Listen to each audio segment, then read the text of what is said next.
দেখতে ঠিক কদম ফুলের মতো। মিষ্টান্নের নামের সঙ্গেও কদম যোগ। আবার এই মিষ্টান্ন তৈরি করা হয় পোস্ত দিয়ে। বাংলার কোথায় এই মিষ্টি পাওয়া যায় জানেন? মালদার বিখ্যাত এই মিষ্টি রস কদম। আর 5টা মিষ্টির থেকে এই মিষ্টির স্বাদ সম্পূর্ণ আলাদা। কারণ একটা মিষ্টির মধ্যেই 3 রকমের মিষ্টির স্বাদ পাওয়া যায়। রসগোল্লা, ক্ষীর, চিনি, একটার মধ্যেই 3টি মিষ্টির আলাদা আলাদা স্বাদ পাওয়া যায় রসকদমে। তাই তো রসকদমের চাহিদা গোটা দেশ জুড়ে। শুকনো এই মিষ্টি 1 সপ্তাহ রেখে খাওয়া যায়। মালদা জেলা জুড়ে এই মিষ্টি পাওয়া যায়।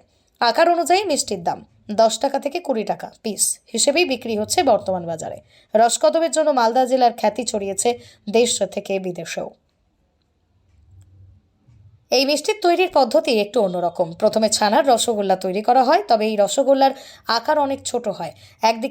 একদিন রস ডুবিয়ে রাখা হয়, তারপরে ক্ষীর, চিনি দিয়ে পাক তৈরি করা হয়। রসগোল্লার উপরে ক্ষীরের মোটা আস্তরণ দিয়ে গোলাকার তৈরি করা হয়, তার উপরেই দেওয়া হয় পোস্ত। বিশেষ পদ্ধতিতে পোস্তর উপর চিনির আস্তরণ তৈরি করা হয়, সেই পোস্ত দেওয়া হয়।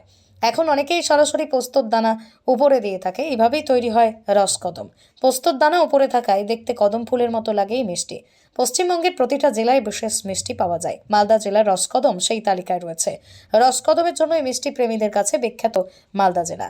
Only 50 meters from Palpara railway station and 1.5 kilometer from National Highway. Palishuri Supermarket Complex, the largest market complex in Noida district. 1, 2, 3, 4 BHK flats starting from 11.99 lakhs. Instant bank loan. Book now.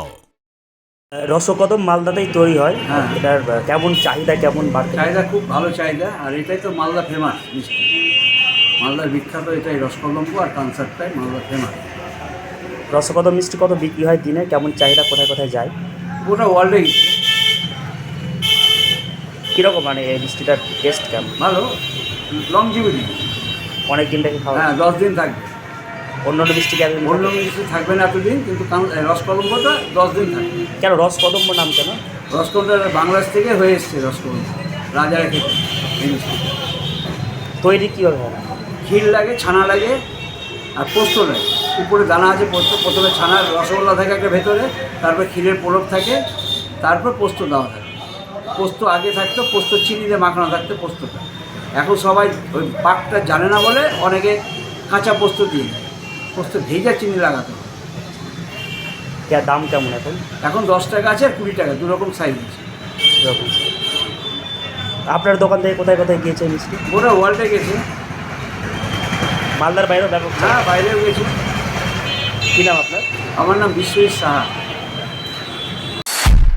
Nadia জেলার সবথেকে বড় builders চাকদার মা Manasa builders, rod ও সিমেন্টের পাইকারি ও খুচরো বিক্রেতা মা Manasa builders. নদিয়ার সবথেকে বড় English medium school JRS public school প্রায় 35 বিঘা জমির ওপর গড়ে উঠেছে বিশাল ক্যাম্পাস। নার্সারি থেকে শুরু করে উচ্চ মাধ্যমিক, ITI college, law college, BEd college ভর্তি চলছে জেআরএস পাবলিক। আপনি কোথায় ইনভেস্ট করবেন, কেন করবেন বুঝতে পারছেন না তো? সঠিক গাইডলাইন পেতে আজই আসুন নদিয়ার চাকদাতে নিবেদিতা প্রাইভেট লিমিটেডে। Nivedita private limited, marketing and distribution service. Balcony বা সিঁড়ির রেলিং, মডিউলার কিচেন বা ড্রয়িং রুম, এক কথায় আপনার স্বপ্নের বাড়িকে করে তুলুন আরো সুন্দর। Chakdaha ply centre, gorgeous look বা কোয়ালিটি সবেতেই number 1। Chakdaha ply centre, Chakdaha ply centre, KBM, Chakdaha, Nadia. হোমওয়ার্কটা করেছো? হ্যাঁ স্যার। এ বাবা, ভুল করেছো কেন? চোখে কেমন ঝাপসা দেখছি, লিখতে আর পড়তে খুব সমস্যা হচ্ছে। চাকদার মডার্ন অপটিক্স থেকে ভালো চোখের ডাক্তার দেখিয়ে নাও। প্রতিদিন প্রকৃত চোখের ডাক্তার ও দৃষ্টি বিশেষজ্ঞ। স্যামসাং, জিও, রিয়েলমি, নদিয়ার একমাত্র অথরাইজড ডিস্ট্রিবিউটর ঘোষ কমিউনিকেশন, থানার মোড়, চাকদা, নদিয়া। রসকদম কীভাবে তৈরি করছেন আপনারা? রসকদম আমরা তৈরি করছি, প্রথমে ছোট গুচি বানাচ্ছি। আগে মিষ্টিতে মানে কড়াইয়ে গুচি ফুটিয়ে নিচ্ছি 200, 100, 400 মানে যা যতটি করতে হয় অতটাই গুচি করে নিয়ে ওই গুচিটা রেখে দিই, থেকে যায়। তারপর সকালবেলা রস থেকে ছেঁকে উঠাই, মোটা রসে রাখতে হয় গুচিটা। ওটা উঠিয়ে মানে ছেঁকে শুকনো করতে হয়। শুকনো উঠিয়ে রসটা যেন একদম নিংড়ে যায়, নেওয়া রস যাতে না থাকে। তারপরে ওটাকে আমরা ক্ষীর, তারপরে চিনি এক জায়গাতে কড়াইয়ে দিয়ে পাক করি। পাক তৈরি হয়, তাক হিসাবে দেখতে হয় ওটা ঠিকভাবে পাকটা হলো কিনা। পাক হয়ে যাওয়ার পরে ওটাকে কড়াই নামিয়ে, কড়াই থেকে ঠিক ঠান্ডা মানে মিডিয়াম ঠান্ডা নামিয়ে ওকে তারপরে সে পিড়াতে ঘিস মেরে ওকে নিজের আয়ত্তে নিয়ে আসতে হয়, নিয়ে এসে ওই গুচি ভিতরে ভরে তারপরে এই দানাতে লাগাতে হয়।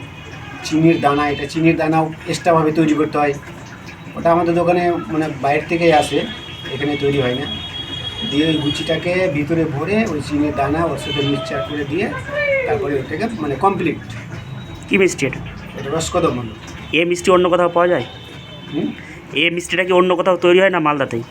মালদাতেই তৈরি হয়, মালদাতেই তো এটা মিষ্টি মানে রসকদম বিখ্যাত। খেতে কেমন? অন্য মিষ্টির থেকে স্বাদ আলাদা? অন্য মিষ্টির স্বাদ মানে বিভিন্ন রকমের মিষ্টি বিভিন্ন রকমের টেস্ট, আলাদা আলাদা টেস্ট হবে যে যেরকম মিষ্টি। এটা তো ভিতরে একটা রসগোল্লা মানে রসের মিষ্টি যাচ্ছে, আর উপরে শুকনো, তারপরে 3 রকম মিষ্টি এটা মানে প্যাট হচ্ছে, এটা তো টেস্ট আলাদা হবে। কী নাম আপনার? আমার নাম গৌর দাস।